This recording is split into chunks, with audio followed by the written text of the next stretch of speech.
cooling system filter. I didn't have the camera right. I went to a lot of trouble to add a coolant filter setup to my cow dog truck.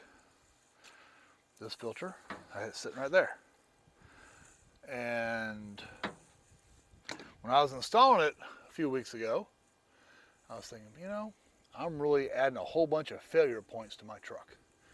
Because it was just the end of that, the two ends of the hoses, 4 leak points. Then I added a T here, so 2 more leak points. Another T down here, 2 more leak points, plus the hose onto that, the hose onto that, this connection, that connection, the hose going to there, connection, that connection, that connection, and then the filter itself. But I thought making sure I had clean, good coolant, because every 2 years, as soon as I got to flush everything out on this engine, this GEP 65, this will help. I put a couple 100 miles on it, as the instructions for where I got it said, change out the filter. So this morning, I pulled the old filter off, and this is it. It wasn't that bad. It was, I held it upside down and shook it, and there was some gunk in there, but not that bad. And I went to put a new one on, and it went, and then it was like it was stripped. So I pulled it off, and this thing here is loose. It never gets tight. So the thing has not leaked on me yet. But with this thing being like that, to me that's just a failure waiting to happen.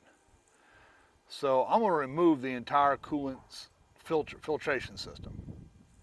I'm going to get rid of it. And I'm going to try to find, because I'm taking the truck on, I don't know, probably 1,500 mile trip this weekend.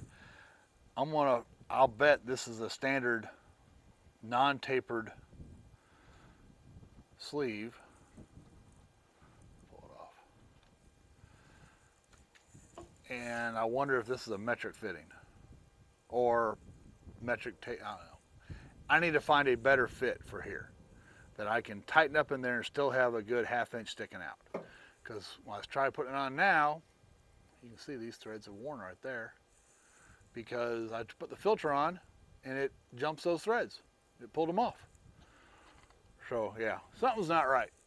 And either I need another housing or I need a better adapter sleeve. So I'm going to change it out. Remove it all. So that's what I was going to show here. Just so I have less leak points. Let me get the camera set. And yeah, I did my fancy leak down or cooling system pressure test a few weeks ago when I installed this system, and no leaks. But I did find a spot over here that had one little bit of I could feel it was wet every now, like right there, a little bit every now and then. So that kind of bothered me. Anyway, I'm just going to remove the whole thing, put brand new hoses in, and put this whole setup on the shelf. So maybe someday I can come back, and if I get that right, the filter mount right, I can put it back in again. But right now, I want it to be the most reliable as possible. I mean, it's going to leak coolant out here. I have a hose running underneath. Been running since before I started the video. That'll capture any coolant. It's going to lose about 1 gallon. I have no way to catch it because all these hoses are each going to leak their own way, and the heater core is going to leak. Let's see, that's this one.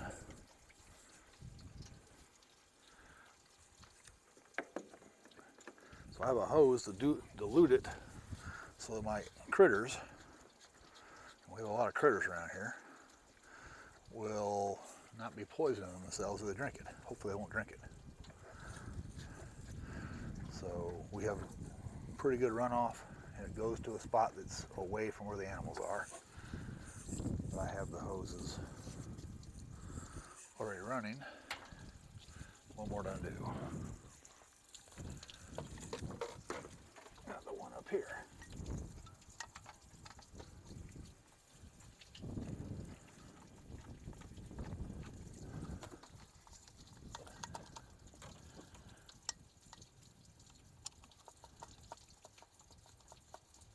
Which I must have installed before I moved the tuna can.